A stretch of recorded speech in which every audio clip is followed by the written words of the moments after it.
I'm done being silent. I'm done being quiet. I'm done hiding things. Why is it especially in the Christian community? It's not as prevalent in other communities, but especially in the Christian or religious or whatever you want to call it community, everybody seems to just want to shove things under the rug. I am Gen X, right? So in my generation, it was still, we didn't talk about things. When I was growing up, we didn't have conversations, ever. I mean, we never really talked about anything. And the generations before mine, oh man, that was even more quiet. Everybody just put on their little Sunday smiles and their Sunday best and don't ever cause a ripple and don't ever cause any, stirs in your community. And why is that? I love the fact that Gen Z is saying, enough. We want to talk about what's going on. We want to really, really explore things, and we want to just blow the lid off of all these things that were very traditional in our parents' lives or our grandparents' lives. They have no fear. They express how they feel about things. I admire that so much. Why has it taken so long for a generation to finally come up and say, you know what, enough. We're gonna break this tradition of being quiet about things. I have heard so many stories, especially over the past year as we've been doing things with Kingdom Real, so many stories about people that have been in the church, that have gone through traumatic, horrific, difficult, sad, painful situations. And then they're not allowed to talk about it. I mean, major life-altering, different situations that have happened in their life. And the church says, but don't tell anybody about it. The church is the ones that turn to them and say, we need you to be quiet. Don't tell anybody. Oh no, that will ruin our reputation, or that will ruin your reputation, or sin doesn't happen in our church. I'm sorry, but sin happens everywhere. It's not like Jesus came for the others. Jesus came for everyone, because he says there is nobody that is without sin. And I think about the throwing of the stones story in the Bible, the casting of the stones. This group of church people thought that this woman had committed such a horrible sin that they were gonna just stone her to death. She didn't deserve to live anymore because she had committed such a heinous crime and such a horrible sin. So Jesus tells the story and he says, whoever's without sin, whoever's perfect, whoever has nothing, no skeletons in their closet, no sin that they've ever committed, go ahead, throw the first stone. And every single person, one at a time, walked away. They set their stones down. And they realized they can't throw a stone because their lives are full of sin as well.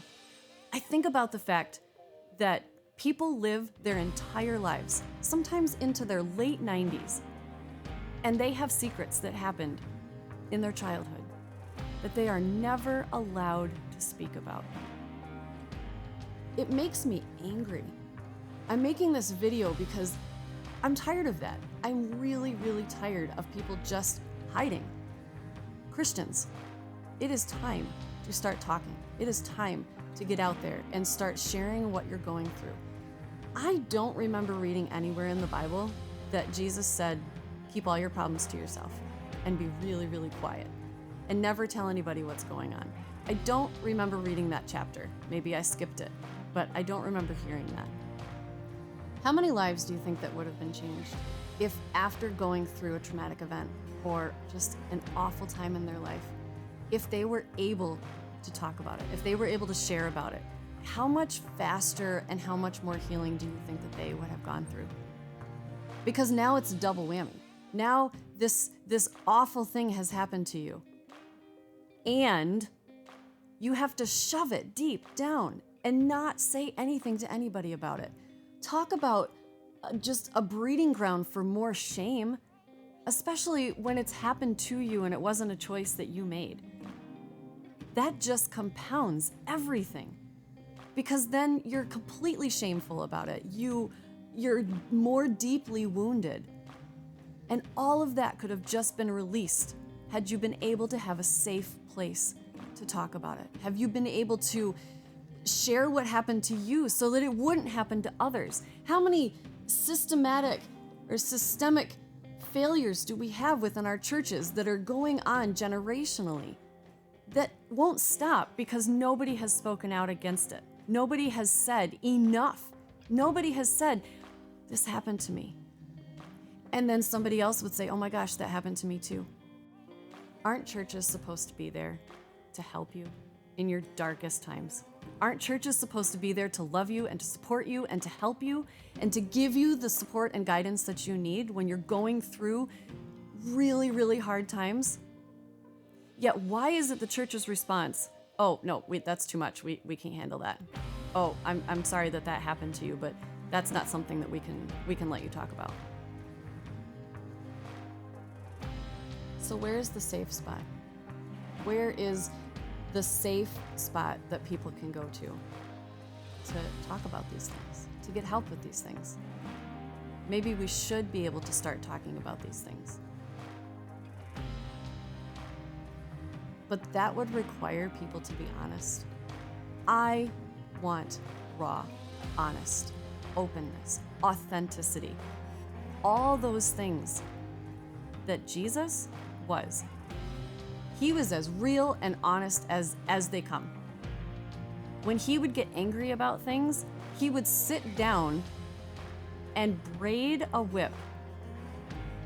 In that, then he was focused. He wasn't just raging about things, he was focused with his anger, because anger is an okay emotion.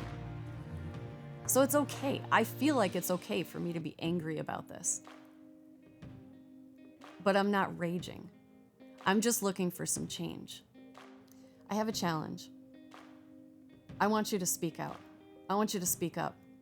If you're in a church situation right now and you're going through something and you don't feel like you can talk about it, or if your church has told you not to talk about it, I dare you to talk about it anyways. I triple dog dare you to talk about it anyways. Because who are they to say that you're not allowed to tell your story? Sounds a lot to me like the Pharisees. Oh yeah, I just said that. I think Jesus wants you to tell your story.